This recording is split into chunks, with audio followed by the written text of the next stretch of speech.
my super suit? What? Where is my super suit? Put it away! Where? Why do you need to know? I need it! Don't you think about running off to doing no daring do? We've been planning this dinner for 2 months. The public is in danger! My evening's in danger! You tell me what my suit is, woman! We are talking about the greater good! Greater good? I am your wife. I'm the greatest good you are ever gonna get. And here we go. It's the comic book bullies. Man, you come right out of a comic book. It's the comic book bullies. You will bow down before me! It's the comic book bullies. Now I am the master. It's the comic book bullies. It's the comic book bullies. Welcome back to the Comic Book Bullies with Nerdist New Bully. I'm your host Leroy. With my co-host. There I am. Hey, this is Eli, aka Eli the Hut. I had something going and I completely forgot about it. I froze up. Line. I'm not gonna redo it. We're just gonna steamroll through the thing and just keep going. But we're back with another episode, and what do we have? We got a whole bunch of stuff going on. Eli, before we get to the stuff, I actually had a request that people actually wanted me to talk about this stuff. There's actually some big shit going on. Some of you may know, some of you may not know, but tomorrow is December 21st, Eli. It's a big deal. No, actually, right now is December 21st. So what else was supposed to happen right now? First day of winter. First, that is one thing. So yes, today is the first day of winter. It is the winter solstice, what they call it. But there's also something else going on right now, Eli. It's also called the Great Conjunction. Is that from the Dark Crystal? No, it's a real thing. Some sci-fi Lord of the Rings bullshit. No, it's a real thing. The Great Conjunction, I think it's a real thing. I saw it on Twitter, so who knows? But apparently right now, for the Great Conjunction on the winter solstice, we're supposed to be, I think, like Jupiter and Saturn align. So they either like in a straight line or they're close enough that we can see them from space. Like if you just step outside and look up, you can see them from there. Yeah. So all that sounds pretty cool. But apparently somebody on Twitter took it to a whole nother level.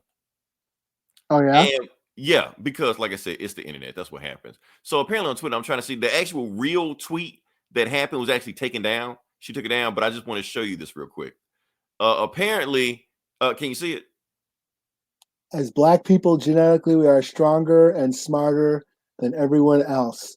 We are more creative. Okay. Yeah.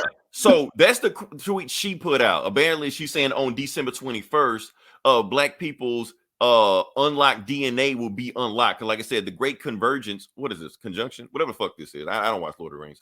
But whatever this is only happens once every 800 or 400 years. So our DNA is going to be unlocked. It's supposed to be now. You know, I guess it's on CP time. So I guess we got to wait. I don't know.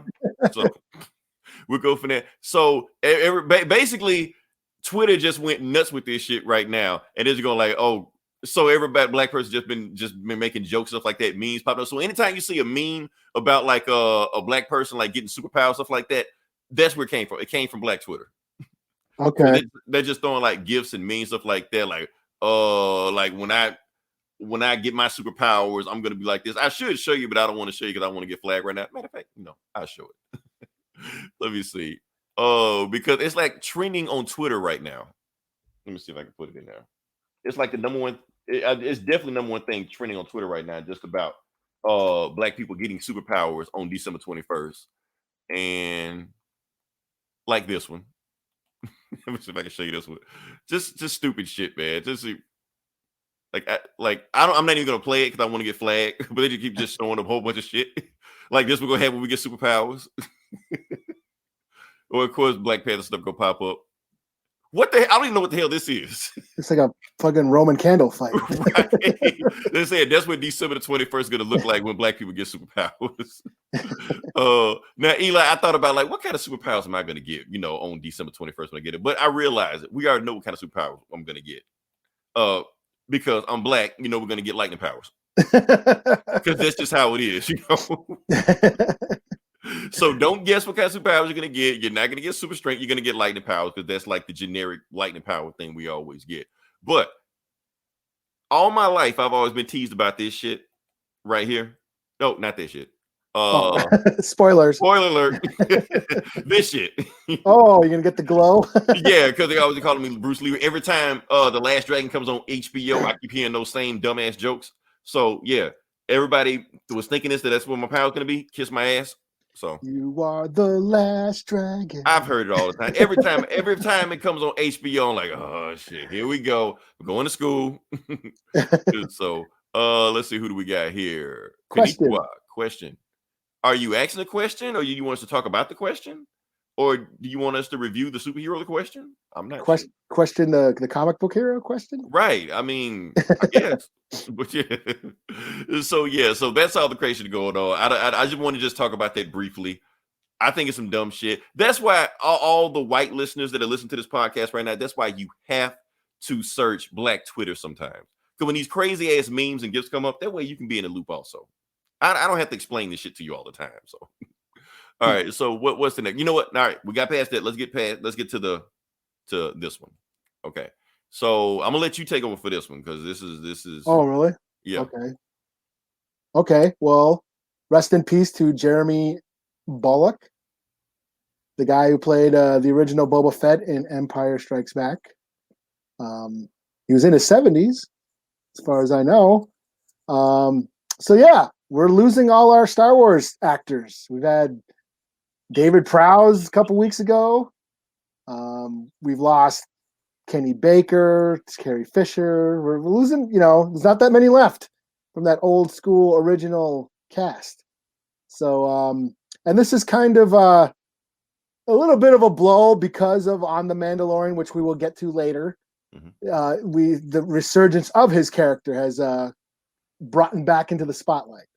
So for this to happen is a little bitter.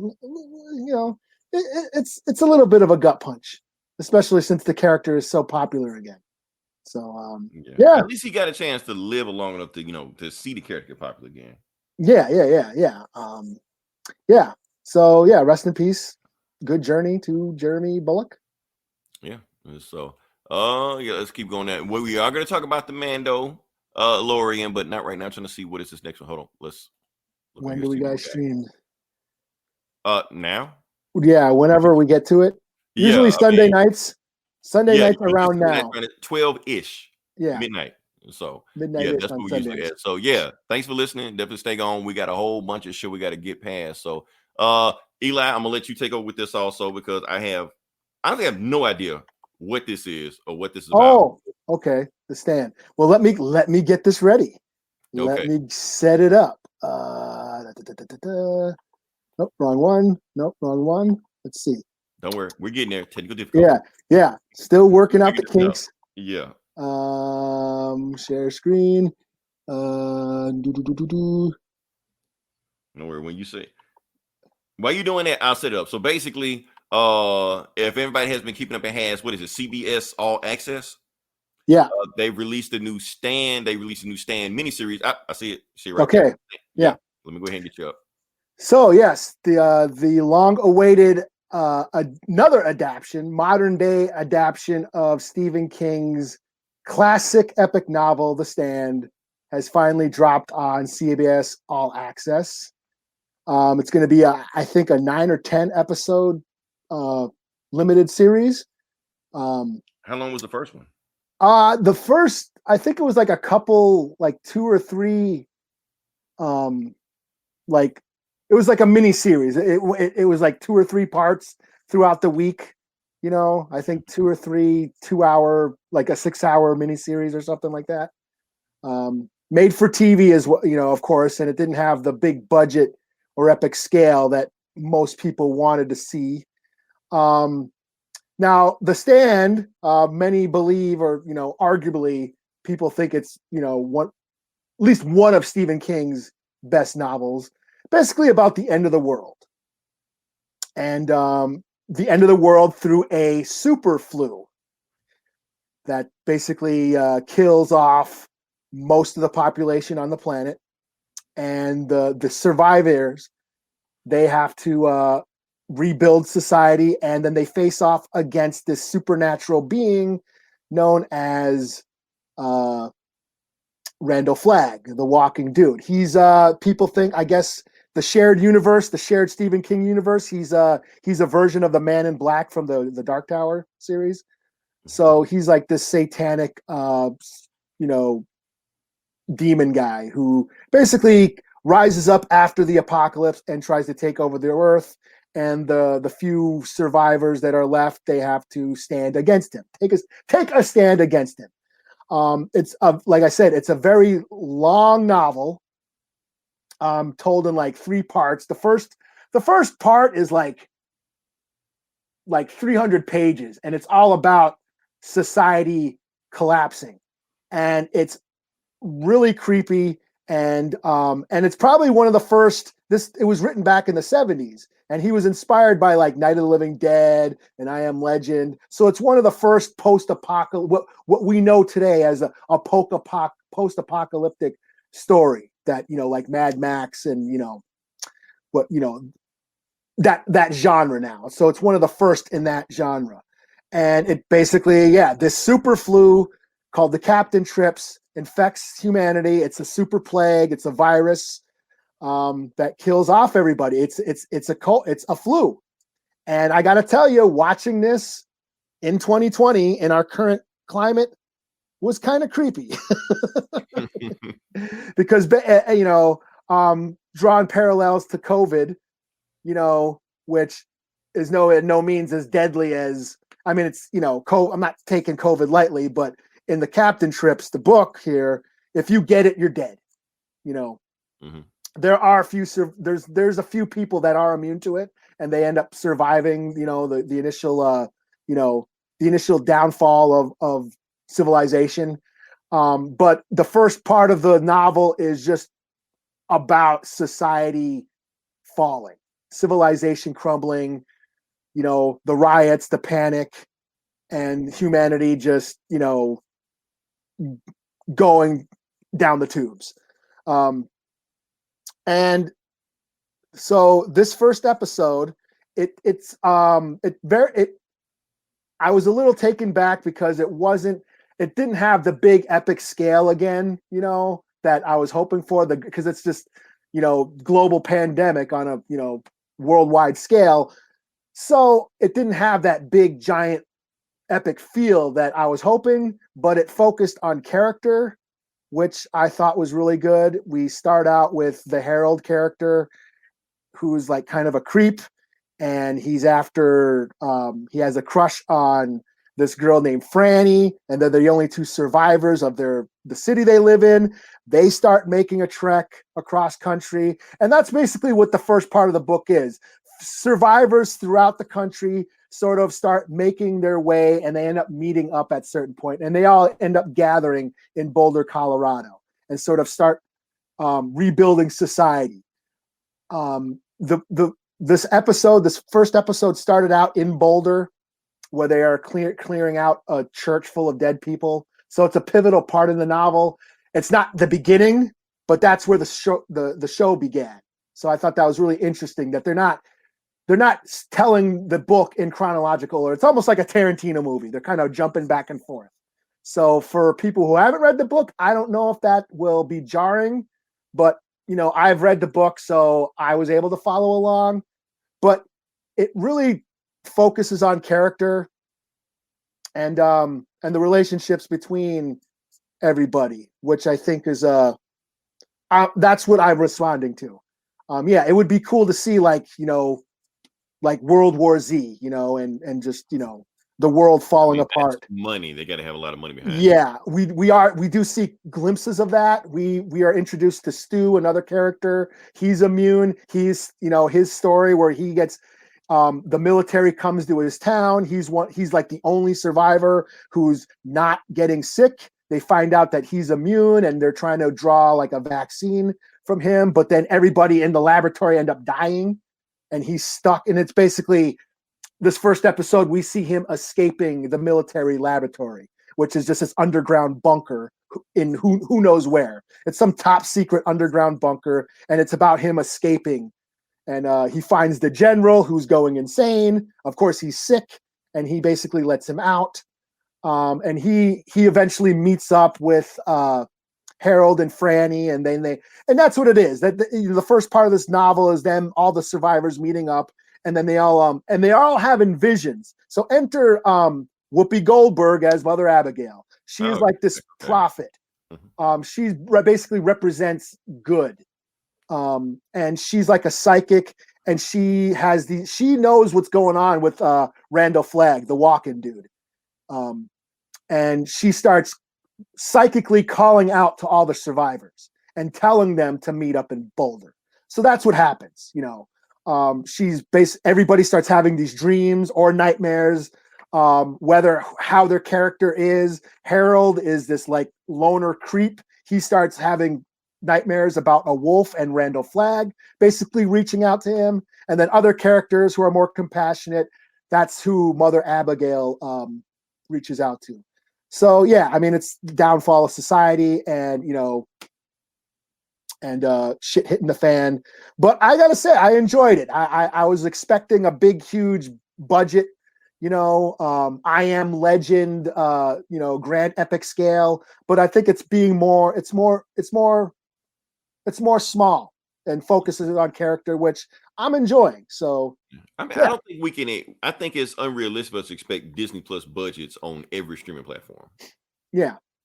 Yeah. So I'll do the stop screen. There you go. Okay. So yeah. you're saying you like the show.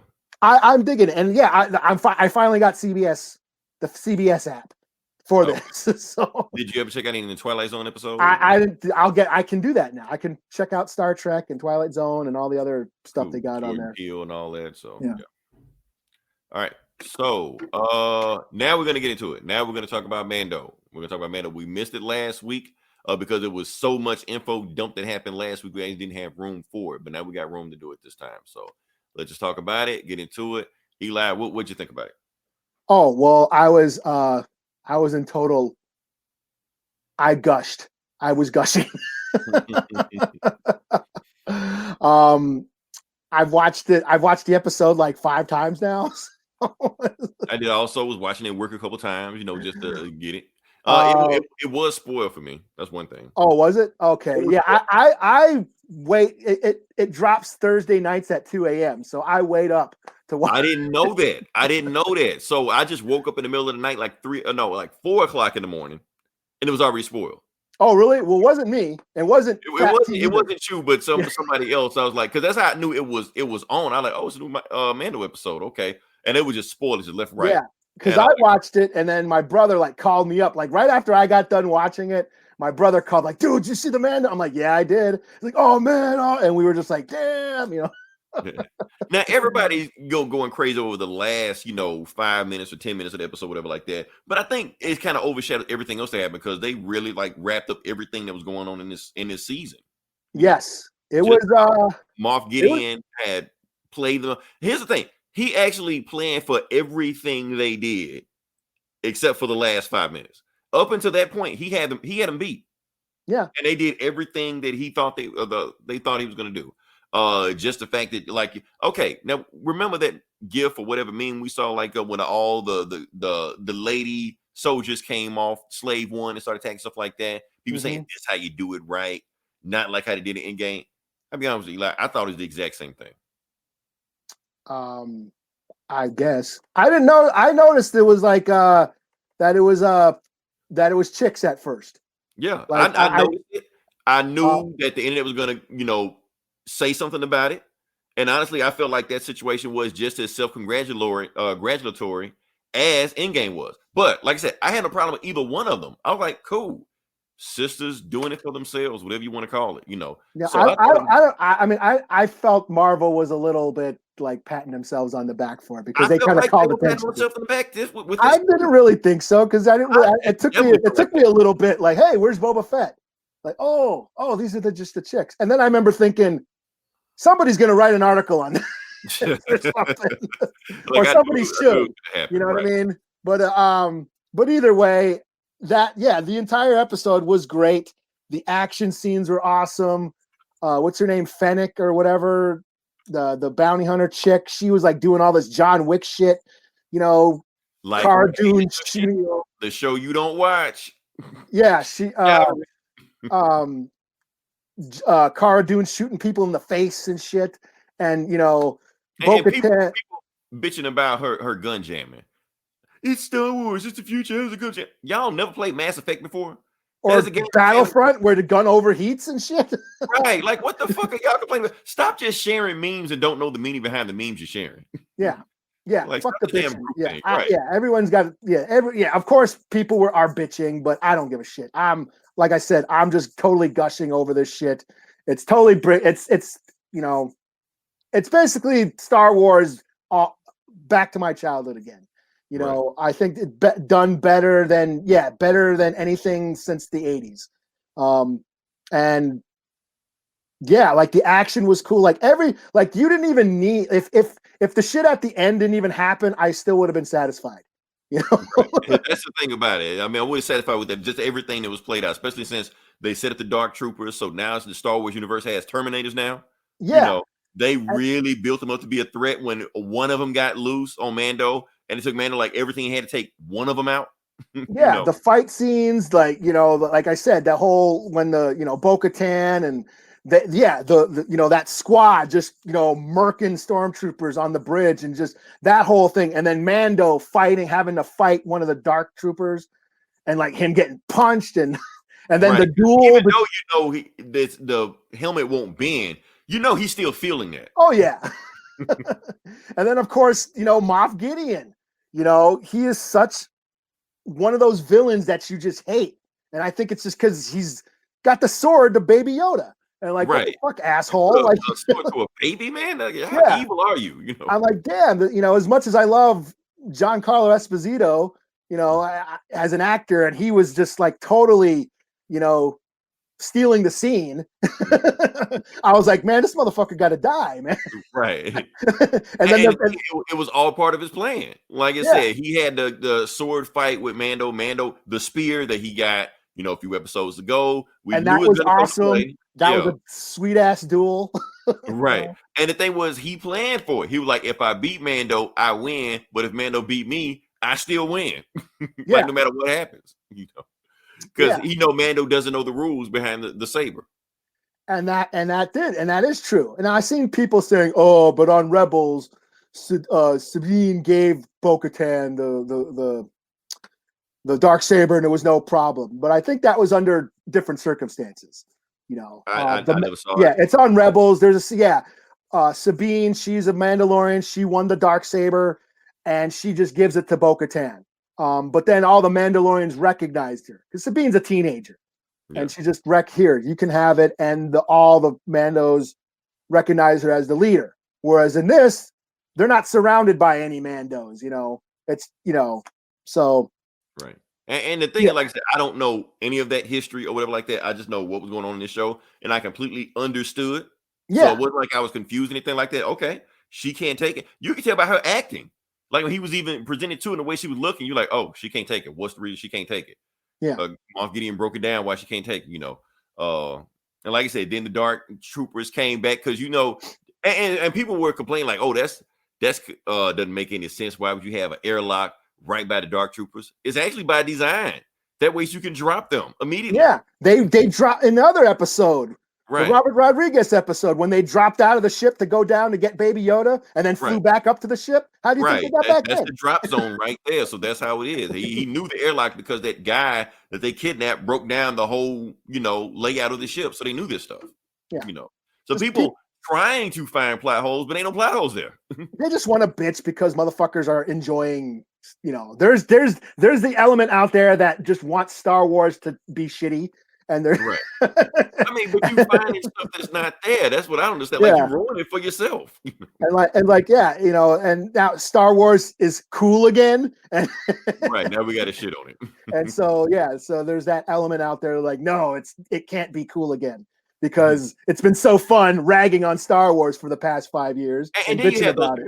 Just contrarians all the time anyway. If something is popular, I must shit on it. And so Yeah. you just have those people. So, Yeah. but like I said, all that's done, the Dark Troopers come back, and like I said, it was all part of Moff Gideon's plan to begin with. He was like, "Yeah, when they break through this door, you might get one, you might get two. Eventually, they're gonna kill everybody in this room except me and the baby." You know, and you see that one X-wing come out. Like I said, this shit was spoiled for me. It was spoiled, but not really spoiled. But I'll get to that in a second. Like I said, the one X-wing was coming down, and it's like, one X-wing, the fuck that is? You know, what's it supposed to do? You know, and then you, like I said, we come out, and then hold up, let me pull it up. Boom. Nope, right there. I gotta get this shit down. I gotta figure this shit out. Anyway. So we see that, and if you just see everything, like you don't see the face, but you see everything you need to see. You see the green lightsaber, you see the hood, you see the go-go boots, you see the black suit, you see everything, so you know who it is. You know, and it was done. Yeah, it was done with such. It was paced so brilliantly because you hear the ship, the beep, beep, beep, beep, some incoming or whatever, and I'm thinking, oh, it's Boba Fett. Boba Fett's coming back. That's what I was thinking. You know, and then you see an X-wing, and they're like, "Oh, it's an X-wing." Maybe it's Apple, you know, from Kim's Convenience, you know, flying back in or something. Yeah, it's gonna be those rebel cops that we've seen in the show, you know, doing patrols and shit. And like, oh, but then once they cut to Baby Yoda touching the screen, that's when I was like, oh shit, no way, because I called this. Remember when I was like, hey. It would be cool if Luke showed back up, but everybody said no, that's not gonna happen.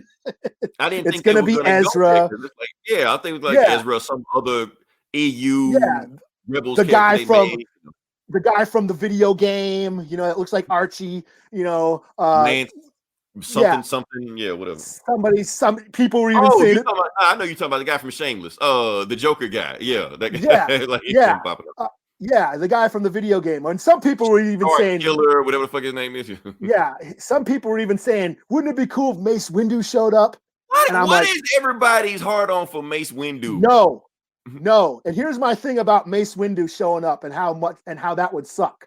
Because that means Mace Windu has been hiding out for 50 years while all this shit going on. That makes him even more of a bitch than Luke hiding out on that island. Exactly. So no, leave Mace Windu alone.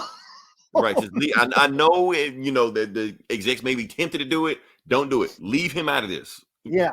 So, So when I saw Baby Yoda like touching the screen, and I'm okay, it's an X-wing. Oh shit, can it be? And I'm still not sure. You know who's in there? Who's in that X-wing? But then once I saw the green lightsaber, I was like, oh. And that's the thing about it's no doubt you know who it is, even though they don't show his face. You guys still don't have powers. Like CP time, it's coming. Yeah.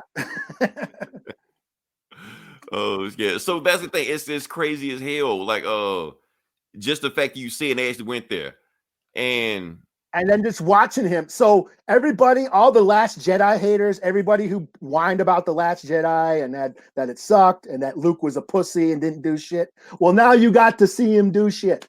Right. So what you wanted in Last Jedi, that's it.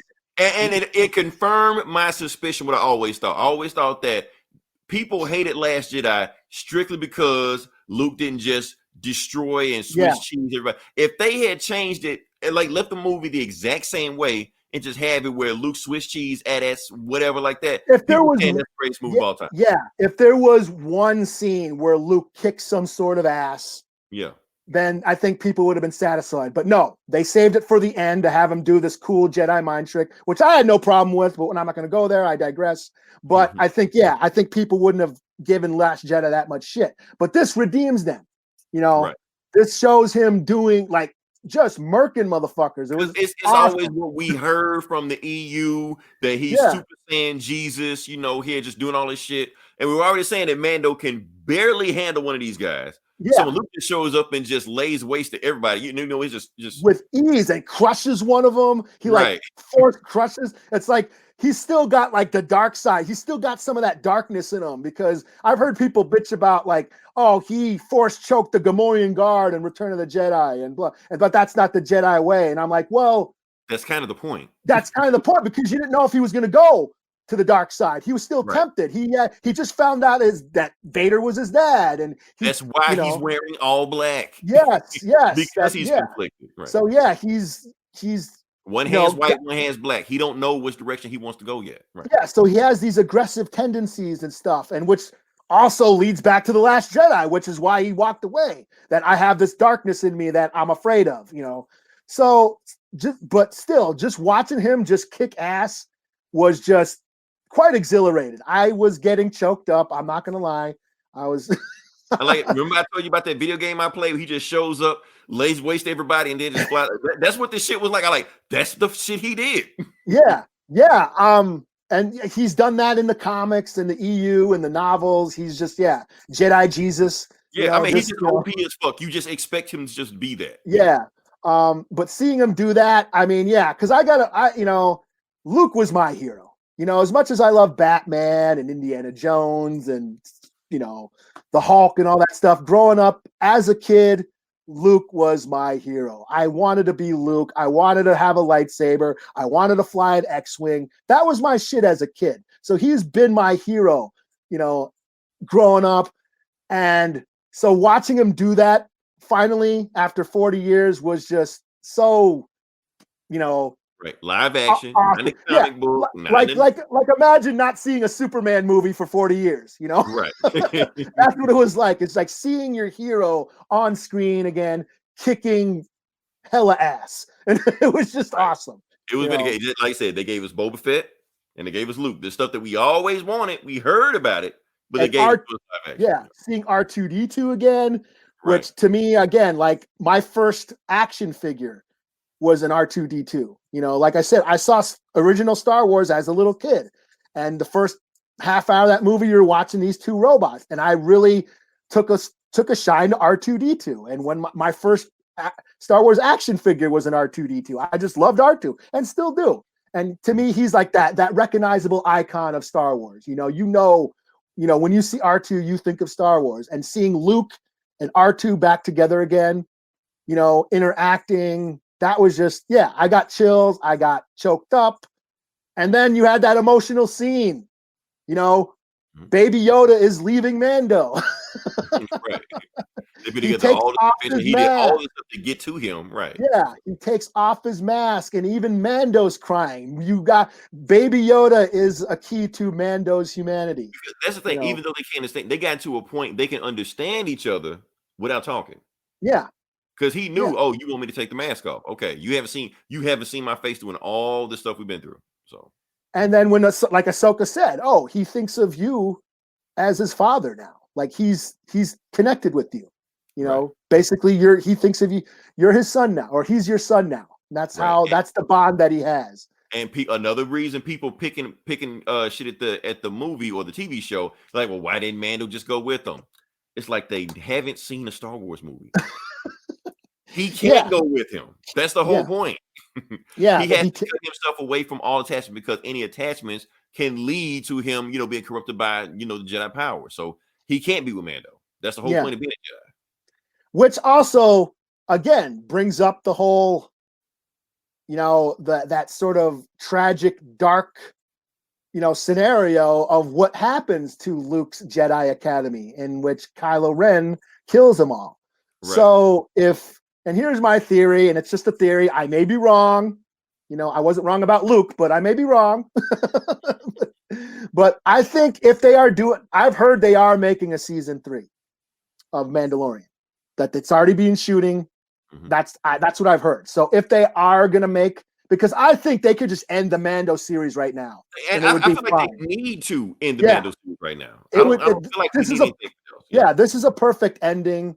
But if they are going to continue, I'm sure they're gonna explore Mandalore and the Darksaber and all that conflict between Mando and Bo-Katan.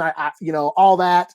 I'm sure that's going to be explored. But the only reason why people mostly watch the show is because of Baby Yoda. That's the thing. That's their cash cow, right? Yeah. So I think he's going to return in some way. I think Luke will probably realize that detaching a Jedi from his loved ones causes imbalance and leads to the dark side.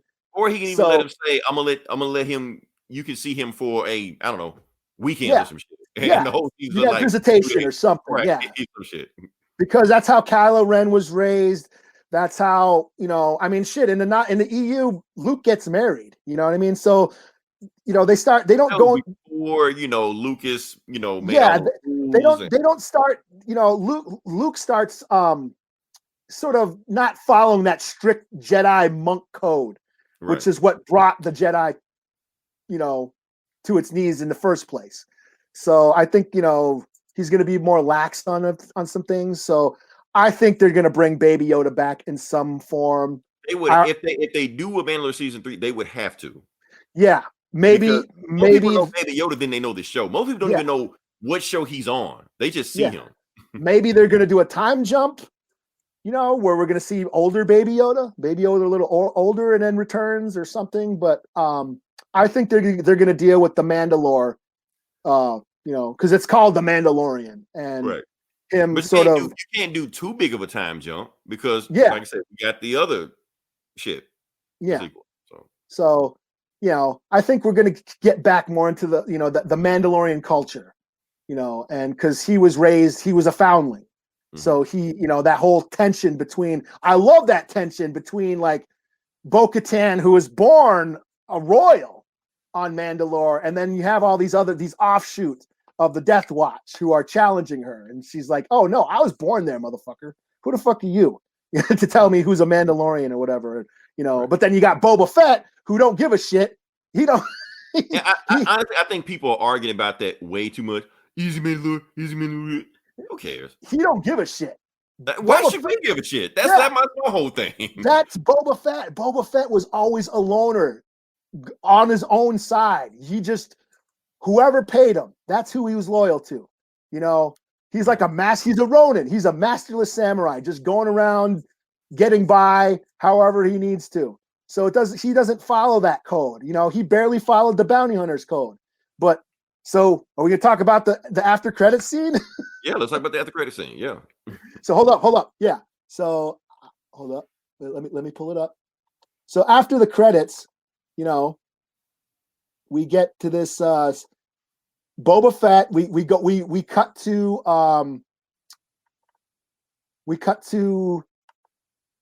Tatooine, and we see Jabba's palace and Bib Fortuna. Jabba's like consigliere, his right-hand man, he's gotten fat as fuck. Yeah, he's been sitting there eating frogs, while in Jabba's absence. And first we see Fennec show up and she just shoots everybody. She frees the Twi'lek slave. And then Boba Fett comes in and Bib Fortuna's like, oh shit, Boba, I heard you were dead and all that shit. And then he just shoots Bib Fortuna and then sits on the throne like a Mac motherfucking daddy. And I just thought that was dope. So we got gangster Boba Fett. So Boba Fett is going to probably take over the criminal empire on Tatooine. Right. Because and that's coming in December next year also. The Book of Boba Fett. So just give me a gangster crime underworld. I feel like this should be Mandalorian season 3. Don't just double down and just crank out as many series as possible. Yeah. This should be series 3. Just give me Scarface Boba Fett. Give me the Godfather Boba Fett, Don Boba Fett. You know what I'm saying? Because in the first episode, when the Marshal who had his armor, he talked about how Tatooine was sort of, basically the whole galaxy sort of in chaos after the Empire fell. Right. And the rebels are still building up the New Republic. So there's all this chaos. So there's all this fight for, territory going on. And that includes the criminal underground. So I think here's Boba Fett. This is his chance to come in and just set up shop. And plus, this is like, I know you heard like what George Lucas' original plan for the new trilogy was. Like, this actually is part of it. Like, since the Empire fell, the crime lords were going to start taking over. Yeah. And he was even going to bring back Darth Maul. That was his plan. Darth Maul was going to come back. Yeah, and this we can. I mean, I'm not sure about Prince Zizor in the new canon. He died in Shadows of the Empire. That's part of the EU.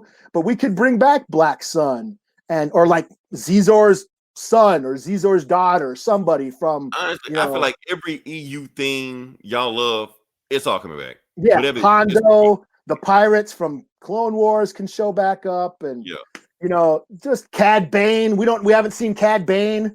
That But would they be gotta cool. change it up just enough so they have to pay the people that made this shit.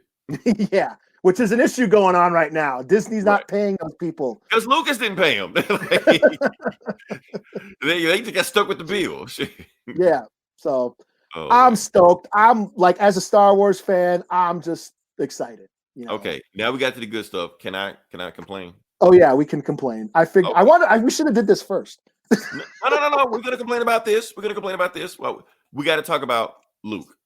The CGI, shitty We gotta talk CGI. about CGI. I know everybody's gonna craze over it. Here's the thing: I was so hyped up over everything they did on the show, and it had this build up, and he switched these people like that. Then he took the hood off, and I saw it, and I was like, oh man, It's a video game character. yeah, it's another video game character. Why y'all doing this? Here's the thing: like, if you just look at a still picture of it, a still photo, it don't look that bad. But in motion, it's in that uncanny valley. Yeah, where it like throws you off. like what's that face swap shit they're doing on? Deep fakes. Yeah, Deep fakes look better than that on Facebook. Like, if I was to swap my face with your face right now, we would look better than what Luke did. Right now. Yeah, you got Cliff putting his face on Bruce Lee. Right, shit. like Bruce Lee, and he was like Gladiator. Like, yeah, Maximus and shit. Like, Cliff, stop doing that shit. You fucking my whole image of that whole movie, But that shit look better than what they did with this. I'm like, what are you guys doing? Like, well, it would have been so easy just to recast. Y'all love recasting so much. Or just use the Facebook app. Or you just use deep. Don't put all this money in shit. Just use the deep fake. You know what it reminds me? It reminds me of a job I had at a warehouse where I was in charge of turning off the monitor. Mm-hmm. They had a monitor which had a bunch of information that didn't pertain to the warehouse, but I was supposed to turn it on and turn it off every day. But because it didn't have to, it didn't had anything to do with my job, I didn't pay attention to it. But I was constantly getting bitched at for not turning it on or turning it off, even though it's totally useless in my department. Right. It's like, okay, we got this thing, we paid for it, we got to use it. And that's what I feel like they did here. We got all this, Lucasfilm has all this technology to play with, and we got to use it instead of just doing the cheaper thing to do. People are just doing this shit better for free. Yeah. So I'm just like, what the hell are y'all doing, Yeah, Lucas? the more I watch it, the more cringy it gets. But the first time I didn't give a shit. I was so on cloud nine. I had a big thick ass boner that I was like, I was just busting my head nuts over it. But then, the more I watched, I'm like, that's not so. Yeah. I mean, they just honestly, why the hell didn't they just call Sebastian Stan? That's all they had to do. He's right across the street. He's not doing this shit. You got him on payroll. Get him a funky ass wig and put him on there. Hell, give him the Winter Soldier beard. I don't care. Just get him in there. Yeah, but I think I think if now that Star Wars is making a show about everything, they could probably do that now. They could probably do a young Luke Skywalker and then cast Sebastian Stan as it. That would be cool. That would be the smart thing to do. Yeah, I mean, they showed a picture of them like right side by side each other, like Mark Hamill 30 years ago and Sebastian Stan. They look exactly alike. So you definitely have that, and that would have been if they would have had Sebastian Stan take the hood off. That would have shipped like, okay, this is great shit ever. I'm gonna watch it 10, 12 times. But when he took the helmet, he took the hood off, and then it was just, oh man, that's fucked up. Everything else was awesome. Was awesome. I mean, like I said, I didn't care the first time. I was like, oh shit, I didn't care. Oh, it's Luke. Oh, it's Luke. It is Luke. But then the more, I watched it. Yeah, I've watched it so many times now, and I'm just like, because I think they self-impose. I think they impose Mark Hamill's face over him. Like Mark Hamill was there. Yeah, like doing the talk. That's why I think, because if you look at it really close, the lips don't match. What's the Scorsese, the De Niro, the fucking movie Irishman? It looked kind of like that. Where it was a little iffy. You can tell it was CGI. Yeah, and I feel like it was a step above what they did in Rogue One. Rogue One, when they did that shit with Grand Moff Tarkin, it took me out of the movie. Like, and Carrie Fisher, and especially because remember Carrie Fisher died like a couple weeks after Rogue One came out. Right. And then I remember because I seen Rogue One multiple times in the theater, so I'm seeing that movie after she died, and then that part came on. That was a little. Yeah. That cut a little bit.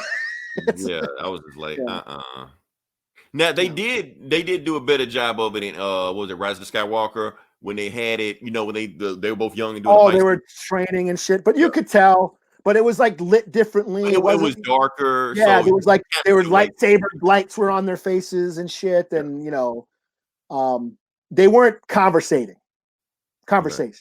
so conversing, but yeah, conversing, whatever, conversation. I'm just saying people gonna light us up for that, so whatever. Conversationing. Conversating.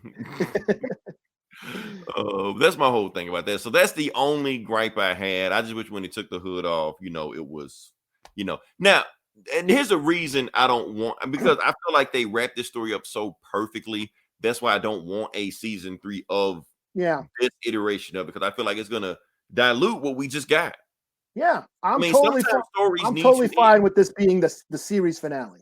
Especially if they got like 50 million Star Wars characters they can continue this same story with. Yeah, because we got that New Republic Rangers or whatever show coming out. Hell it is, Cara Dune, she ain't doing shit. And Ahsoka's got the show, which is probably gonna have. That's probably where we're gonna see Ezra show up. Right. And Baby Yoda can show back up in that. If it's about her, and then Luke is back. Right. Luke can show up in Ahsoka, and then get Sebastian Stan for Ahsoka. Right. Actually, I think I saw and I wish I had this picture. They showed the actor that did like the mocap for him. He looked like Luke Skywalker. Okay.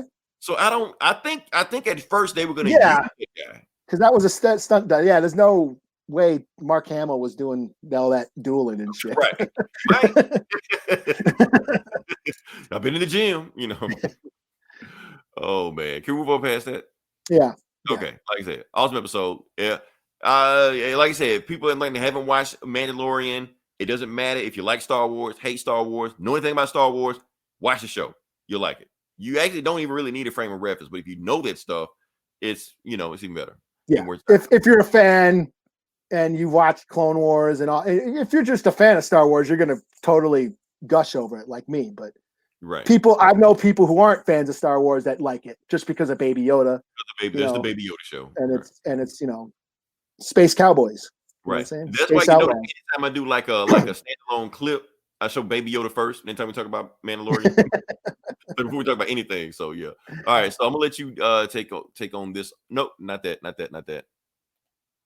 That. Okay. Oh, okay. Wait. Whoa. Let me see. Let me get that up. Do I have a picture of that? I do. Let's get to there. Okay. Oh shit. Where it is? All these windows. So, well, you know what? You probably know more about the what do you call it than I do. About what? I don't know about any of this stuff. Where is All I know is that it's a Disney Plus thing. Is it this? Yeah. Here we go. There you go. Boom. Let's see. So yeah. So on Hawkeye, they're doing the Disney Hawkeye show, and it has been reported that Echo, aka Maya Lopez, who is from the Daredevil, who appeared in Daredevil, because Daredevil needed another fucking chick to fuck. And then she disappeared. And then she disappeared. But she's a deaf Native American chick. Her dad was like the kingpin, like one of the kingpin's friends, and one of his main homies is like a hitman and shit.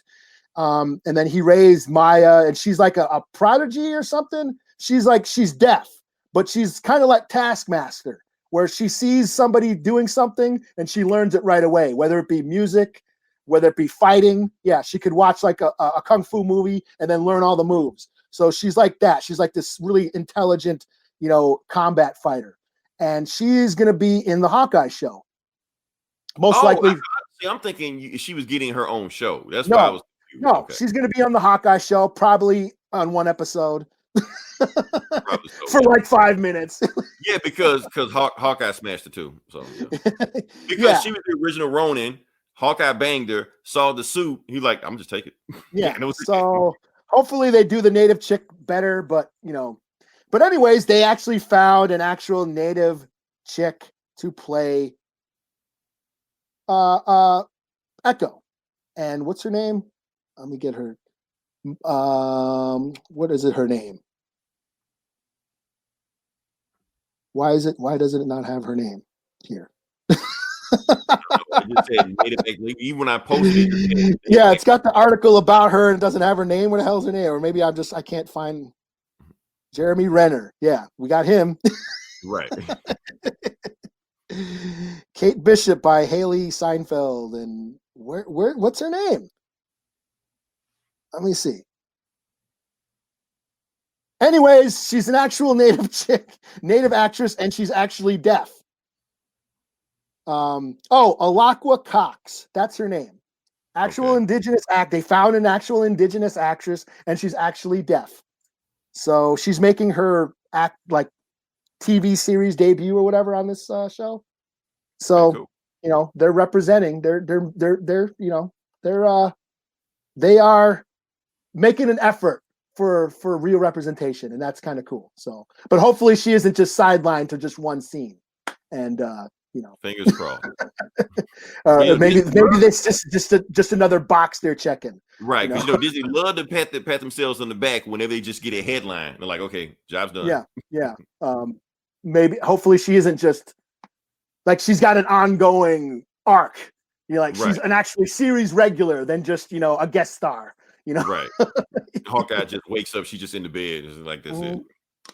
Yeah. Oh shit. Wait, Hawkeye's married. He can't have a girlfriend. Yeah. Yeah. So yeah. So hopefully maybe she shows up ready to whip ass. Like she's in Kate's bed. Oh yeah. Oh shit. You are the father. Right. It better not be that shit like that. Right. But knowing native track records on screen, it's probably going to be something like that. Right. She's going to be in Kate's bed. That's going to happen. That's just another box they can check. So yeah. So I have high hopes, but I shouldn't. All right, he move on to the next part. Yeah. All right, so like I said, this is gonna move on to the video game section. And Eli, you may not know this, but this is actually like some huge news that just dropped. Oh yeah? Yeah, with this whole cyberpunk thing. I didn't get the thing, but that's okay. Yeah, this whole cyberpunk thing is a freaking disaster right now. What's going on? Because what they did is that Cyberpunk has gotten so many bugs and so many complaints about it that the PlayStation Store actually made an official statement that they have removed the game from the PlayStation Store. So if you try to go in there right now, you can't find it. It's not there anymore. And if you bought the game, doesn't matter how long ago you bought it, they will give you a full refund. It says it right here. People where is from where is this site come from? Who's saying it? Sony is saying it. It came from the horse's mouth. And so crazy stuff. On top of that, Xbox, Microsoft is also giving refunds. So still on the site, but just they're giving refunds also. So this is a disaster. We've never seen anything like that. This is supposed to be game of the year. I'm hearing stuff like who is this? Do you guys subscribe with that? Not yet. I don't think I'm getting it. I'm not black. I thought you black might be people 199th Wakandan or something. I don't know. I thought since black people are the smartest according to that chick. Right. I don't think I'm getting any. Right. Oh man. So we'll see. But yeah, that's all the crazy stuff going on right now. So Cyberpunk, they saying that company has lost like $1 billion. So remember we talking about Avengers? How they lost all that money, shit like that? This game makes Avengers look like, like a Call of Duty game, whatever like that. Just like it's just the most profitable thing ever. They said lost $1 billion. They don't know when the game is going back up on PlayStation. This is going to be just off probably until March. Is it because of the glitching or something, or because it's not running on the old system or something? It's not running on the old system. That's exactly what's going on right now. So the game, from what I'm hearing, like it's running fine if you have like a up-to-date PC. Game's running fine. But as far as like the Xbox and the PlayStation, it's pretty much when they made the game, it's pretty much like an afterthought. They really didn't think much about this game when they made it. So I've seen footage of it like on Digital Foundry or whatever like that. I've seen footage on it. It runs like in like really low frame rates. They saying glitches popping up all over the place. Because the main thing, if you bought they wanted this game to run on the systems made in 2021. Xbox PlayStation came out in 2013. They're not powerful enough to run a game system like this. But what they're saying is going to take it down. Long? Shit. Yeah, so they said it was in development. I think for the play, like it's supposed to be like a launch game for the PlayStation 4. But yeah, because they've been talking about it for forever, years, and for years, kept pushing back the release and all that, and right. So so they just decided to take the game down. They're gonna fix it, and I guess they're gonna make like a low end PlayStation version. Or I don't know, because they had to put it on the PlayStation Xbox version, because you just can't make it just for the PlayStation 5 and the Xbox Series X for two reasons. I'll say it in a second. One, because most people have PlayStation 4s and Xbox Ones, so that's where you're gonna make most of your money from. Two, because even though they're saying the PlayStation 5 is like the biggest launch system in PlayStation history, they haven't sold any games for it. Why? Because scalpers are buying this thing and nobody can get them. So since, they're selling a bunch of systems, but nobody's playing them because nobody can get their hands on them. So they can't sell games for those systems. So all these scalpers are like, oh shit, no one's buying a. Yeah, the scalp is actually screwing up the industry right now. Because they're keeping these games for themselves and nobody wants to buy a fucking PlayStation for $1,000. It's just sitting in the garage. So since it's sitting in the garage, nobody's got them, nobody can play them. So it's just a whole fucked up situation. But yeah, Cyberpunk, I was gonna get it, but I heard all this crazy shit. I'm just like, I don't know. Plus, my PC, I want to run it, but I'm scared Cyberpunk would just like butt fuck my system. I don't know.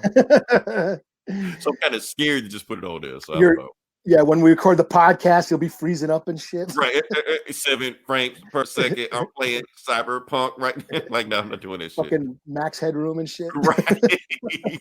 Welcome to the comic book. Oh, shit. It's not like an intro, like I just remixed it. Anyway, can we move to the next part of the podcast? Sure. Okay, like I said, this is the Comic Book Bullies, where we're talking about comic books, and we're going to jump into it. Eli, I'm going to go ahead and start off, even though I am not ready for this at all, but let's just go into it. So let's do this. What is this? Dark Knights Meadow number 6. Eli, are you up to date on your Dark Knights? I am not. I am so not. Okay.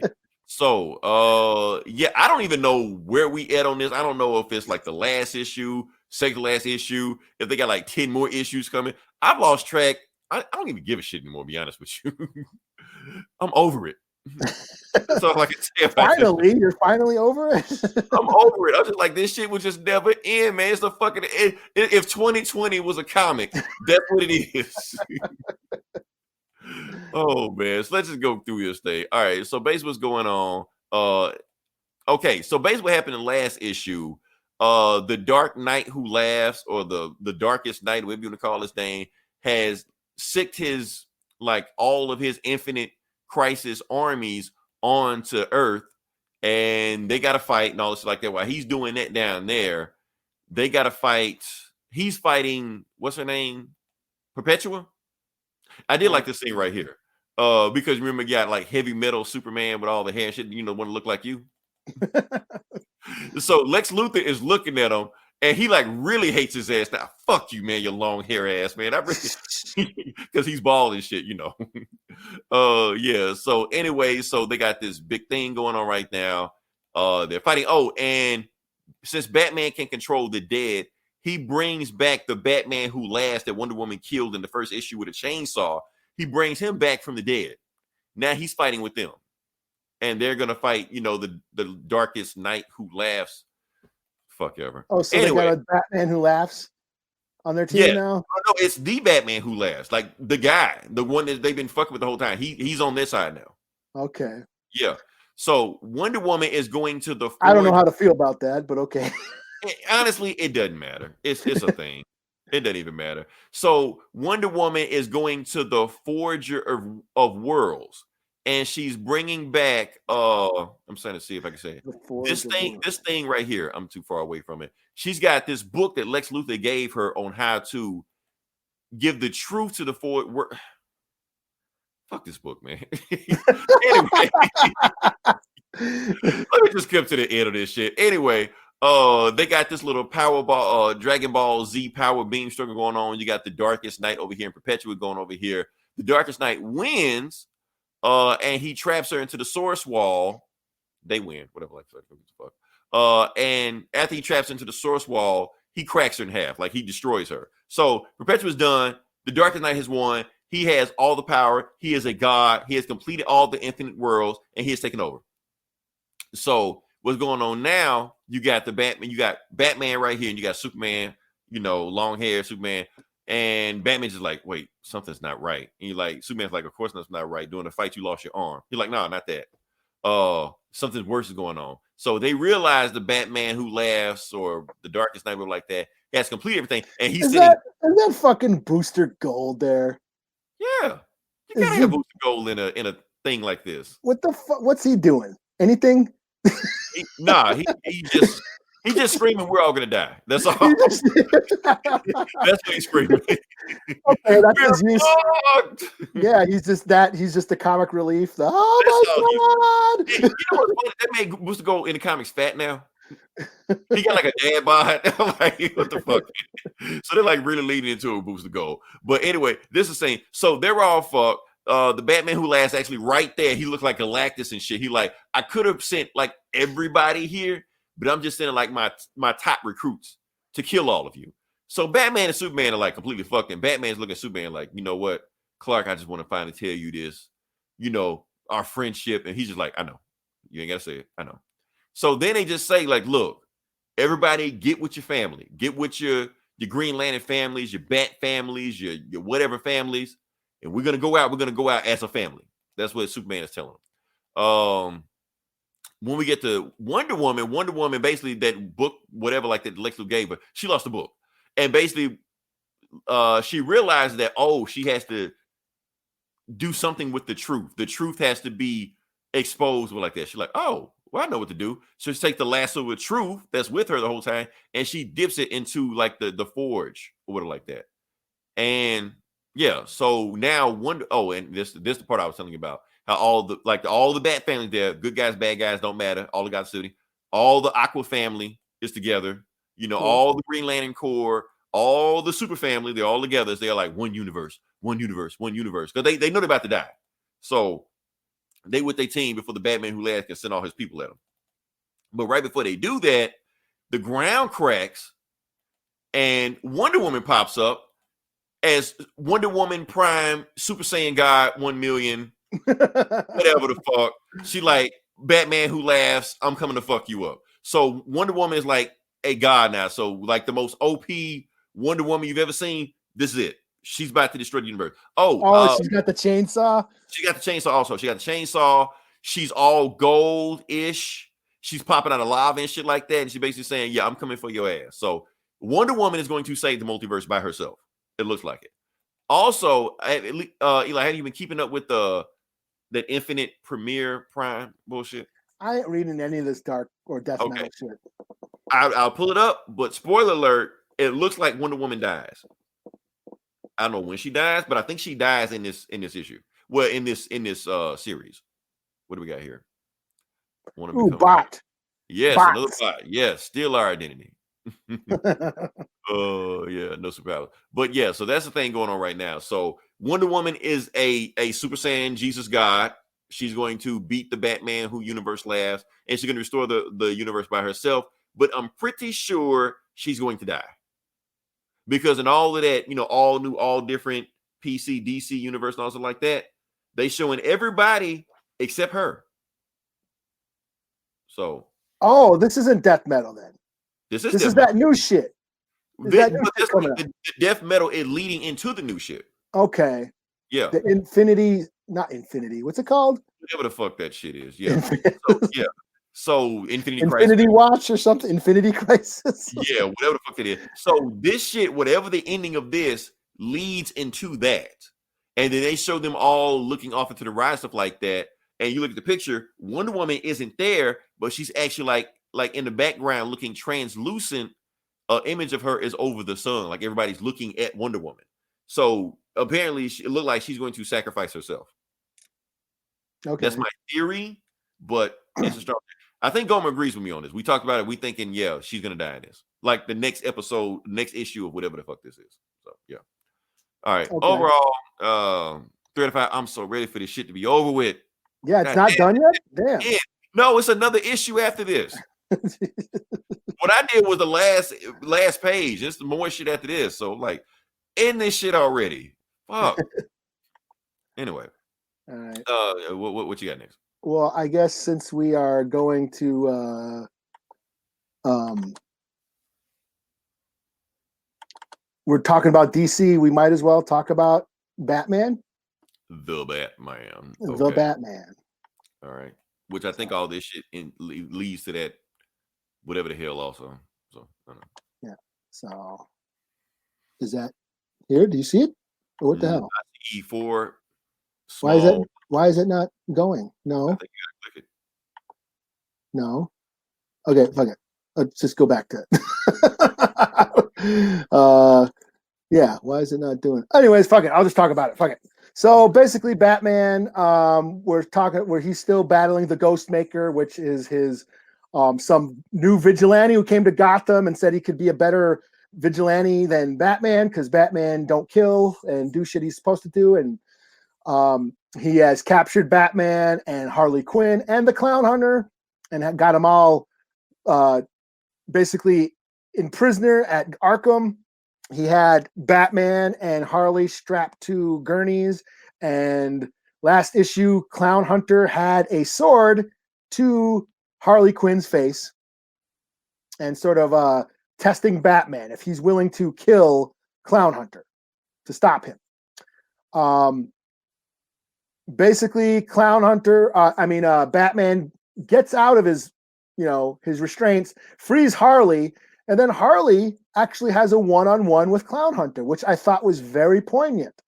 And she basically says, "Hey, I know how you feel, kid. I was with you too. I was right where you were too. I lost everything, and then the Joker made me feel like I was strong, but and I was vulnerable at the time, and so I followed him because I felt I was strong when I did that. And honestly, I don't know. I've killed so many people. If I was there when when Joker killed your parents, I am totally sorry. So if you want to kill me, you go right ahead." And she kind of like basically stands there, "Kill me if you want. It's up to you." And Clown Hunter decides not to do it, and he runs off. Then Ghostmaker's like, "Okay, I'm about to go kill this kid," and Batman and Ghostmaker have a fight, and they talk about how it's basically what I just said, that Ghostmaker says Batman's soft, he doesn't do what's necessary to stop crime, and Batman's like, "No, I do this. I don't kill people, or I don't do what you want. Our two philosophies are different because I actually care about people. I don't want people to feel the same way that I felt. I think people always deserve a second chance, including Harley Quinn, including Clown Hunter, and including you." And basically they basically come to a standoff and like, what, we're not going to get along ever, but because Ghost Hunter's like, "I'm going to go to whatever Asian city and stop all the crime there, blah blah blah blah. You should come with me." And Batman's like, "No, why don't you stay here in Gotham and help me? Basically, I'm broke right now. All my tech is gone. I could use some help. And, you can help me rid Gotham of crime." And Ghost Hunter says, "Sure, why not?" He's killing people, or he's still killing? He's like, on one condition, you're not allowed to kill anybody. Okay. So, Ghost Hunter says, "Sure." And so we have a new, Batman's got a new Robin in Ghost Hunter. Okay. And that's where it ends. And I guess we're not gonna come back to this story till after all that new shit that's going on. What's the all new DC shit? It's not called that, but it might as well be called What's that. it called? I can't remember what it's called. I can't remember what it is either, but it might as well be called. It's the same thing as what Marvel did. We're gonna see Black Batman after this now. Right. So we're not gonna revisit the regular series. Wonder Woman also. Yeah. That, so. Yeah, so we're not coming back to this Batman story until like in March. Yeah, You know, we're basically taking a it's like break. 2-month thing, and then we're gonna come back to that. Yeah. And whatever. So overall, I gave it a 4 out of 5. I enjoyed it. I really enjoyed the Harley and Clown Hunter shit. Yeah, I think Tinian's just making Harley a good character. Like the way he writes Harley is just really cool. I mean, he's got free reign now because now the Suicide Squad book is ended, so nobody's doing anything with Harley, so might as well. Yeah. I don't think I think her own book has got canceled. And I think he's not going to be doing Batman anymore after this. So Yeah, I we'll think see. it's a whole new creative team coming after this. Yeah. So, but I enjoyed it. I mean, I was expecting something different. I thought, he was gonna, I thought Batman was gonna like either have to almost kill or like, Ghostmaker, and is it like the same? Oh, he's gonna throw Ghostmaker into Arkham or some shit or Blackgate or something. He just talked him down. He just talked him down. It's like, you know what? It all came down to approaches, to different approaches to crime, and how to deal with it. And Batman just like after what Joker did to him, he was going to be a better Batman. And yeah, I feel like this is him being a better Batman. Yeah, and like because before I think that's what he would have just tried to just fight the guy all over, Gotham. Yeah, just beat the shit out of him and then lock him up, and only for him to do it again. Like, no, let's have him. Let's have some long-term change. Right. And basically goes to show that Batman does care. He does care about people, and he deep down he thinks everybody deserves a second shot. So I thought that was kind of cool. I'm cool. Including Harley, including Clown Hunter, and Ghost Hunter. So I give it a 4 out of 5. Cool. Eli, I'm gonna give you a break this week. Oh yeah? No X-Men. Oh, I got an X book. Oh shit. Okay. We flip-flop, Oh man. All right. So let me go. Let me go ahead and do this book I'm doing is Taskmaster number 2.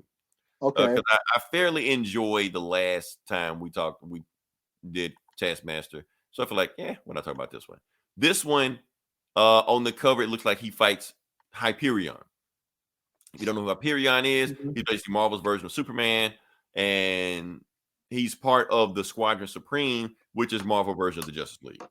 And they are based in DC, Washington, D.C., because, of course, why not? Because they call themselves DC's greatest heroes. Because they live in Washington, D.C. But anyway. Is he the one who has to be sad? No, that's another Marvel version of Superman. That's Gladiator. Oh, okay. Yeah. So not that version of Superman, this version of Superman. They have a bunch. We didn't even talk about the more sad he is, the more powerful he is, or something. Right, not that one. It's another guy. But yeah. So anyway, so let's keep going. Let's add this in there. So yeah, the book starts off with, remember last time we talked about it, Taskmaster has to identify 3 people. So he identifies these people. Let me see if I can get in there. He's got to get close to Coulson, some other chick I don't know, and Okoye. So those are the 3. So the first way he's like, you know what? Out of all the 3 you just named, let me get Coulson. And if you don't know who Coulson is, Phil Coulson from the Avengers and Shield and whatever like that. That Coulson, he's back. So, and Nick, basically, he's just like, why are we doing all this? Nick Fury, isn't that like your best friend? Why don't you just walk up and just talk to him? He's like, well, I could, but I couldn't because your boy Deadpool killed him. And tell me, like, first off, Deadpool not my boy. I don't even fuck with him like that. But anyway, but that did happen, like doing that whole secret empire and Deadpool joined evil Hydra Cap and shit like that. He killed Coulson. Coulson came back to life for no reason whatsoever. He's just back. Nobody knows how he's back, but he's back. He's a Skrull. Probably.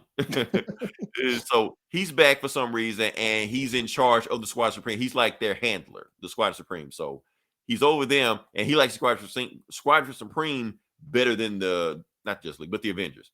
And basically, Nick Fury is telling him, if you want to get to Coulson, meet him at the comic book shop on Wednesday, because that's his routine. That's where he always go. Now, for those that don't know Phil Coulson's characterization in the comics, he's a fanboy, basically. He's a superhero fanboy. Matter of fact, he's such a fanboy that he has a Facebook group with Miss Marvel where they share fan fiction with each other.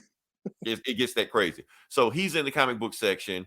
he's talking, yeah, Squadron Supreme is the best team ever. Matter of fact, I'll even prove it. And he just talks to random guy behind here, like, hey, you, who's your favorite superhero team? And the guy's like, I don't know, Alpha Flight? Like, Alpha Flight? And he looks at him like, yeah, you don't belong here. And then he like calls it, and that's when boom, Taskmaster shows up. Because basically, Taskmaster was a dude in the comic book shop that don't even know what the fuck he's doing there. And he just punches Coulson in the face, and Coulson just like, yeah, Taskmaster, I was waiting for you. We was gonna get to you eventually, but since you're here, we're gonna just move this timetable up right now. Taskmaster like, oh, I'm so scared, you fucking pencil pusher, and just starts beating the shit out of Coulson, you know. But Coulson had managed to get Hyperion off, so he like, uh-oh. So as he called Hyperion, he knows what happened. Hyperion is coming for him. So he's like, Nick Fury is basically in the intercom telling him, you got 3 seconds to get there before Hyperion gets there. 2, 1, bam, Hyperion is there. Taskmaster just tries to just fight him anyway, and Hyperion just like starts beating the shit out of him. But of course, you know, he's holding back because, you know, he's like Superman strong and shit like that. But it's enough that Taskmaster can feel this shit. And it's just an ass whooping for like the next 20 issues and shit like that. Taskmaster got his sword, supposed to be made of adamantium, shit like that. Hyperion doesn't care, breaks the shit, you know, punches him some more and shit like that. But apparently, Nick Fury, just like he's Superman, he has a weakness. The radiation from his home planet called Argonite. But it's just small enough. He's only got one shot to get that Argonite shot off, you know, that'll make a weak shit like that. So Taskmaster like, okay, let's do it. So what Taskmaster does, so he like, so how the hell am I supposed to shoot an arrow at a dude that moves faster than a speeding bullet? So Taskmaster has a plan. He stands up, he shoots the bow and arrow, but he misses him on purpose. The arrow shoots behind him. So while that shoots behind him, but here's the thing. It's a boomerang arrow. Yeah. So the shoots past when the boomerang comes back. That's something new. Yeah, it hits him in the back. He wasn't expecting it. Because the thing was, he saw how weak Taskmaster was. He underestimated him. So he let his guard down. So he wasn't paying attention when the arrow shot back at him. Got him, and Taskmaster just goes in like murder, kill more. Like he's an assassin. He's like, I'm finna fuck this dude up. I'm just beat the shit out of him. And that's what he does. He just goes to work on Hyperion.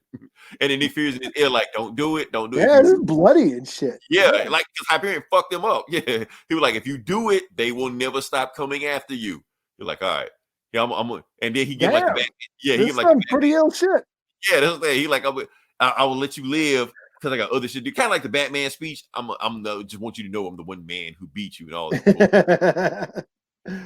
So he was like, if you had that area, why you just shoot him ahead of time? He was like, the reason I didn't do it, because I wanted him to underestimate it. I wanted him to let his guard down, but I showed him. And then when he collapsed and Nick Fury just picks him up. While he doing all that shit, Black Widow has found their base and she realized what they're doing and who they're tracking. So she's on the trail also. Remember, she's still trying to kill Taskmaster also. And the end. And Taskmaster is fighting whoever the fuck this is. I don't know. I think that's Black Widow. But got Black shit. Or is it fucking Black Cat? I don't know. I want to say White Tiger, but I don't know. Anyway, cool book. And like I said, not the greatest thing ever, but it's a fun time to pass. The art's pretty cool, man. Yeah, the artwork is pretty cool on there also. And like I said, Taskmaster versus Hyperion fight, I kind of figured, yeah, they're gonna have, his weakness, some kind of magic rock or some shit like that. They found some fucking elsewhere, but it's still watching Taskmaster just get the shit beat out of him the whole time. That was pretty fun. Well, I mean, and bloody. I mean, that's some bloody ass shit. For Marvel, you know. Yeah, I have hopes for the Alien books now. They can put it off in a Taskmaster book, right? So, man. So yeah, 45, cool book. So yeah. All right. Let's see. Share screen. Window. Okay, so I'll do New Mutants. New Mutants. All right. New Mutants number 14. All right. So I jumped back. I haven't been following this for a while. I jumped back in because it was the start of a new arc. You know, they're coming out of the X of Swords or 10 of Swords shit. So I decided, you know what? Fuck it. I'll jump back in, see what's going on. And so basically the New Mutants are, is this gonna come up? Come on, yeah, you gotta do the thing. Okay, yeah, okay. So basically, the the New Mutants are the original team, or like part of the. Like we got Danny Moonstar, Rain Sinclair. We got fucking Warpath on the team now. We have Karma and Magic. They basically write a letter to Professor X and the Quiet Council, like, hey, we'd like to start training the youth. Give some of these mutant kids something to do. Harness their powers, give them some training. And Professor X is like, yeah, go for it. So this is basically them the team finding a bunch of these kids and training them. We have blah blah blah blah blah. We have so Moonstar, Karma, Warlock, Magic, Wolvesbane, Warpath. Then we have Fuana. Some of these people I don't know. I'm not I'm not the biggest X-Men fan, so I don't know some of these motherfuckers. But we got Fauna. Don't ask me what it is. I don't know what it is either. We have a Knoll. I don't know. Nature Girl, Scout. Woo! Is that is Scout is that the clone of what's her face? Don't ask me the New Mutant side. I don't know. Isn't that like a clone of X-23 or whatever? I thought that was Honey Badger. Oh, maybe, but she's in here. The clone of X-23 is in here, but I don't see her on the list. Then we have Rainboy, we have Petra, we have Sprite, Dust, Cosmar, and No Girl. No Girl. No Girl's just this brain in a fucking jar. I thought it was a dude or something. It was like, no girl. It's a girl, but she's got no body. It's just a brain. Anyways, that's the team that the New Mutants are training, and basically, so let me share that. It's basically them training these kids, and they're teaching them the synergy, how to combine powers, which I thought they talked about that somewhere. Yeah, where they combine powers. Yeah, they team up with somebody special, and they team up with somebody and then they combine their powers. There's a pretty cool scene where Warlock and Warpath team up and synergize, and you have I don't have the picture, but it looks like Warpath inside a mech suit made out of Warlock, a Warlock mech suit. So I thought that was kind of cool.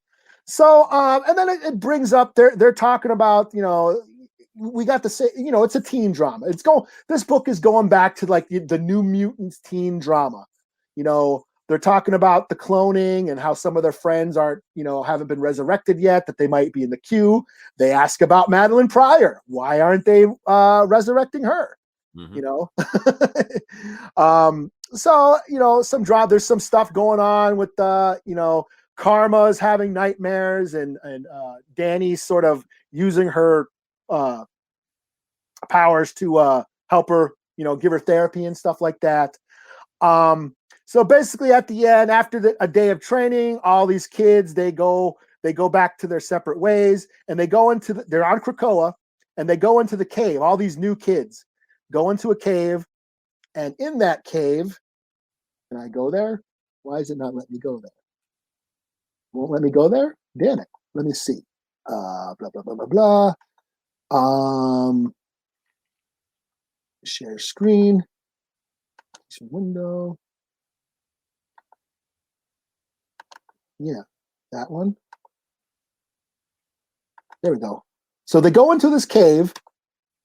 Amal Farouk, the Shadow King, is in there. Mm-hmm. And he's doing something with them. If he's going to possess them, we don't know.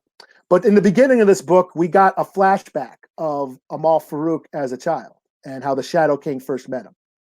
So the Shadow King is on Krakoa, basically, somehow. I don't know if anybody knows this. I didn't know that either. Yeah, so that's probably going to cause some problems. I enjoyed it, taking, New Mutants back to its roots, being just like the teen mutant book. Who's on this book?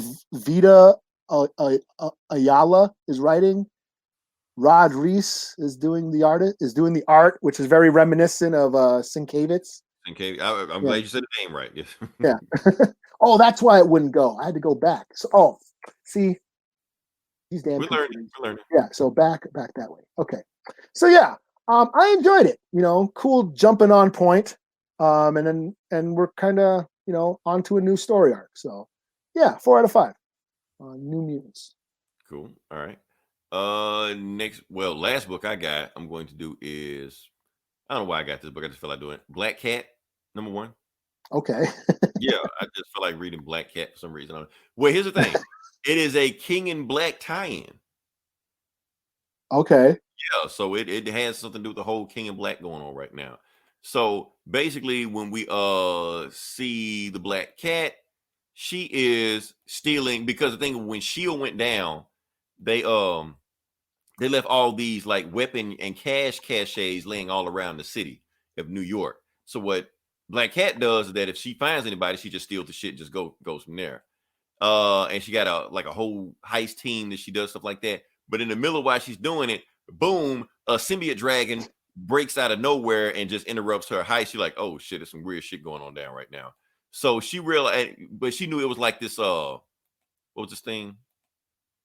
Like this evacuation. There was this evacuation thing that was popping up, like, get out of the city, hurry me, get out of the city.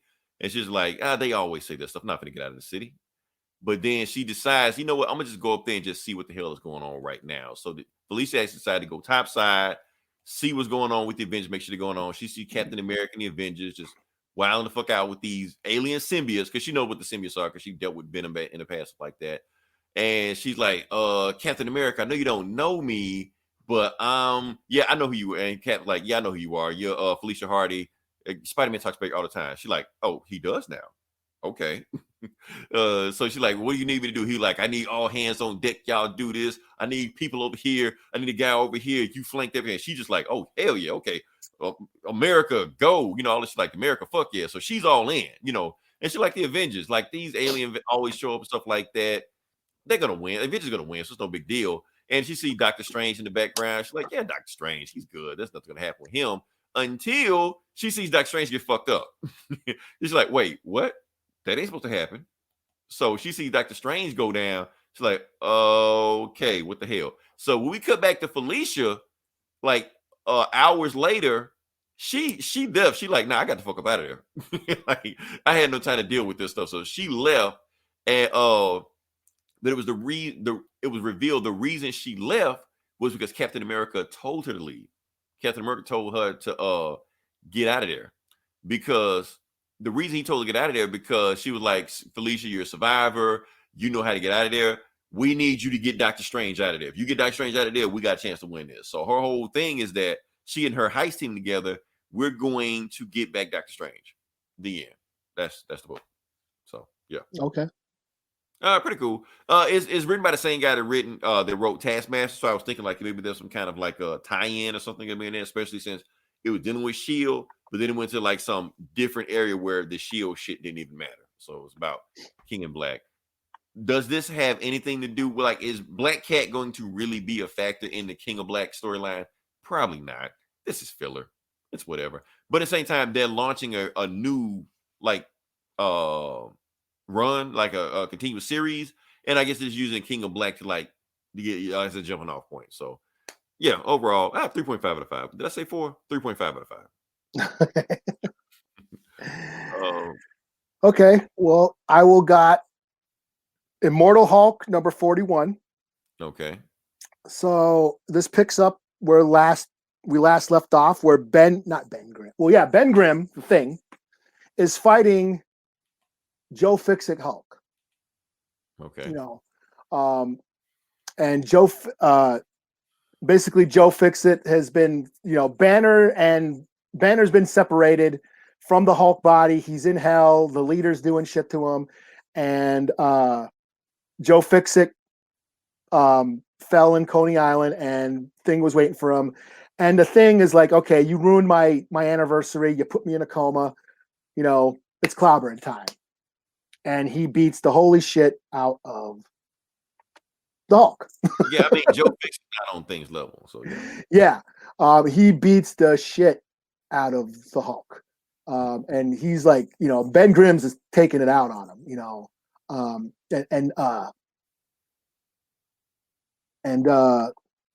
oops, yeah, this stuff. Oh, that's it. Oh, let me get you. So to the point where like the Hulk is basically like begging, stop, please, you're hurting me and shit. And Ben is like, oh really? You can dish it out, but you can't take it. You know how many lives you've ruined and all the the cities and the damage you've caused, and now you're begging and you're crying and shit. But finally, Joe, he's like, you know what, fuck it. He turns back into human form. And he's like, hey, you got to stop because you're basically beating up a child. And he's referring to all the multiple personalities and, Child Hulk, regular Incredible Hulk. He's basically a big kid, that can't control his temper, throwing a tantrum. So you're basically beating up a child, So Ben Grimm. But the child has been beating him up for years. Yeah. So Ben Grimm, because Ben Grimm's just that cool of a guy, he says, okay, I'll stop. And he takes pity on him, which I thought was really cool. This issue just shows how cool Ben Grimm is. So Ben Grimm ends up taking, Joe Fix-It to get some hot dogs. They're on Coney Island. They're going to Nathan's hot dog stand, which I've been there. Great hot dogs. So he's and Joe Fix-It basically tells the Thing what's been going on in the entire Immortal Hulk run, about the Green Door, about the leader possessing everybody and all that stuff, and how Banner is being trapped in hell, and he basically, catches him up on everything. That's what's been going on. Yeah, he's in a different headspace than last time they met. So yeah. So Ben Grimm's like, okay, I'll let you go. Here's some clothes. I'll let you take off, and I'll tell everybody, what's happening. And he's like, well, if you're going against the leader, maybe we should get, Reed on this because you need a smart guy, but, Hulk's like, no, man, this isn't something you can help out with. We got to go to hell. And basically, he refers to when Ben Grimm got killed and how he, went to heaven or whatever. Right. And met Jack like, Kirby. He's like, yeah, when you died, did you go upstairs or downstairs? And Thing goes, yeah, I went upstairs. And then Hulk's like, yeah, you can't help. You can't help us. But then Ben Grimm, this is what I thought was really cool. Ben Grimm ends up telling the Hulk about, after his, near-death experience, how he became religious. And he talked about, the book of Job in the Bible, how Job was tested by God and, tested his faith and all the shit that happened to him. He was a very faithful guy, a good guy. Basically, how bad stuff happens to good men. And how unfair it could be. And, you might think you had you were dealt a bad deck and all that. But the thing that keeps him going is his friends and family, and basically tells the Hulk, maybe you could use some friends. You're not in this alone. I got dealt the short end of the stick, but I always have my family to rely on to get me through when I need them. And so you can use some friends, Hulk. And I thought that was really cool. This, like I said, this book really showed how cool Ben is. He's just, that everyday, everyman, just a blue collar guy who had this really shitty thing happen to him. And he basically turned into a monster, but deep down, he is still just this really cool guy. He's still human. And that's what I like about this team. So yeah. Yeah. And that's what I like about like this issue. It's like yin and yang. They're two opposites. You have Ben Grimm, who's a monster on the outside, but a good guy on the inside. And then you have Banner, who's, a good guy on the outside, but a monster on the inside. So it's like these two opposites. And I thought that was really cool. Yeah, this is a really great issue. I really enjoyed this. Yeah, this is a shit. Fuck it. 5 out of 5. Fuck it. I really dug on it, like I said, Ben Grimm is just a really swell guy. And yeah, he got some revenge. He got to take out his frustrations on him, but in the end, he decided, it ain't worth it. So I thought that was cool. Hey, okay. Any other ones you got? Or? Yeah, I got one more, and this is my book of the week. Okay. Yeah, let me set that up. This is Post Americana, number 1 from Image. Let me pull it up on. Fuck it, I'll just go. You know what? I'm just gonna go off I'm gonna read the description. It'll be easier. Okay. So Steve Scroce or Scroce, or I don't know how to say his name, but he did the art. Awesome art. It is he's kind of like Jeff Darrow. He actually worked with Jeff Darrow. He was one of the concept artists on the Matrix movies, and he worked with Jeff Darrow on Doc Frankenstein. So his art is crazy. So basically, this is on Image, and it's a futuristic tale. I'll read the description. The Cheyenne Mountain installation, aka the Bubble, is the most sophisticated super bunker in the world. It was built to ensure the survival of America's executive branch of government and its most important citizens, should the unthinkable happen. When the world ended, the executive branch failed to reach the sanctuary, but the elite citizenry did. 80 years later, one of their own has named himself the new president of the United States. His plan? Subjugate the survivors of the American wasteland using the same bunker resources meant to rebuild it. The only thing standing in their way is a deadly wasteland girl hell-bent on revenge. So this has been described as basically a like Kill Bill meets Mad Max Fury Road. And as you can tell, the art is crazy. It's violent. It's gory. Right up my alley. Right. Yeah. It's nothing new. It's sci-fi, future dystopian America that's making comments on our current socio-political climate. We've seen them before. But this is just told in this over-the-top, violent, very darkly comedic style. It's hilarious. There's a lot of funny parts in here, like mutant chickens. There's like the president. He looks like Reagan in a way. Yeah, definitely commentary. Yeah. Mutant cannibal gangs roaming the wastelands, mutant chickens that eat people. The way it's told, it's just refreshing. And it also points out, because so in the book, there's this like the dome, they call it the dome or the bubble, this secret hideout that was meant for the rich and the wealthy to survive any apocalypse. And they've been living there in the lap of luxury for 80 years while the rest of the world's gone to shit, turned into, the cursed earth, like in Judge Dredd. But there's a faction of rebels inside the bubble that want to save the country. And once this like fascist guy becomes president, and he's going to use like the military to go destroy, the country and raise this fascist regime, they decide to, rebel, and they escape the mountain to try and warn everybody. And they meet up with this chick. I forget her name, but obviously they must have did something to her, because she's like, I want to kill all these people. So she meets up with one of these rebels from the inside, and it sort of touches on, classism, and it makes a comment on like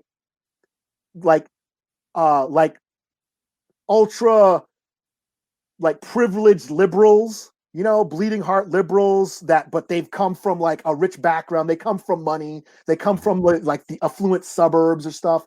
They've had privileged lives, but they want to like, help out, the poor communities, but they've never actually ever been poor. You know what I mean? So you have that naive sort of, ideology from them. And then you have this girl who's lived in this wasteland, lived in, this marginalized community, been a minority, been poor and struggled, those two ideologies clashing, but they need each other, because the guy from the inside, he's been living in the lap of luxury, he's like, I know what they're doing. I know what they're capable of. So we need to work together. We need to combine forces to help fight this fascism. So I thought that was really cool. Here's the president dude. He's just some rich guy who decides I want to be president and I'm going to take over the world. And like I said, the art was really brutal and violent, and heads being blown off, decapitations, cannibal gangs, and like I said, mutants eating people. Yeah, I give this a 5 out of 5. This was great. I can't wait. I want more. Like, I want to read the next issue like now. So so yeah, Post Americana #1. If you're into cool sci-fi political satire, told in violent, gory fashion, check it out. Well, I'm sold. Okay. Yeah. Any more books you got? Or? I'm booked out. Okay, cool. Yeah. Like I said, if you listen this long, definitely like, share, subscribe. Definitely share this out. No, I still don't have any powers yet. You're on the clock. Did you at least try? Did you see if you could shoot lasers at your eyes real quick? Let me see. Let me see if I can read your thoughts. I'm thinking of a number between 1 and 5. We're trying to run real quick. Right. Oh man. So yeah, next week I guess is gonna be the last week of 2020. So I guess Gomer was asking, are we doing like an end of the year show? I mean, we always do, but this year kind of sucked. So I don't know what we're gonna do. Yeah, what are we gonna choose from? We'll figure something out. We'll talk. We got a week to figure this out. So next week, I feel like we are gonna do a end of the year. Because I'm pretty sure the books are gonna be slow because it's Christmas and that's always an off week, So yeah, so we can just do a episode just of that. So yeah, we'll figure something out. We got a week to figure it out. Yeah. Yeah. Until then, this is Leroy. This is Eli. We talk to you guys next week. Same bully time, same bully channel.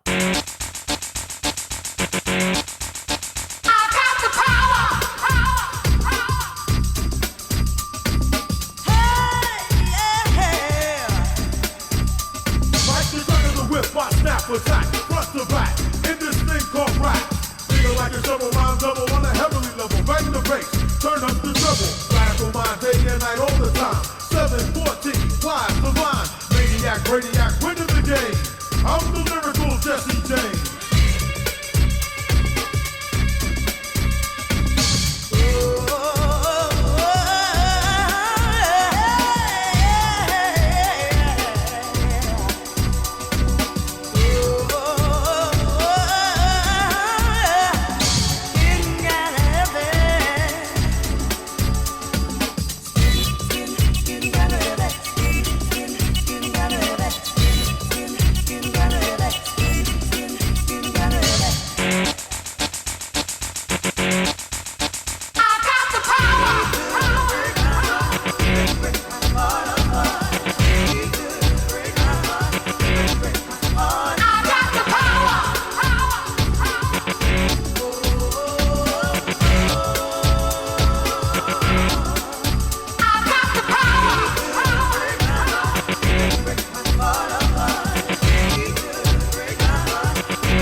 Attack, and you don't want that. I got the power.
don't want that.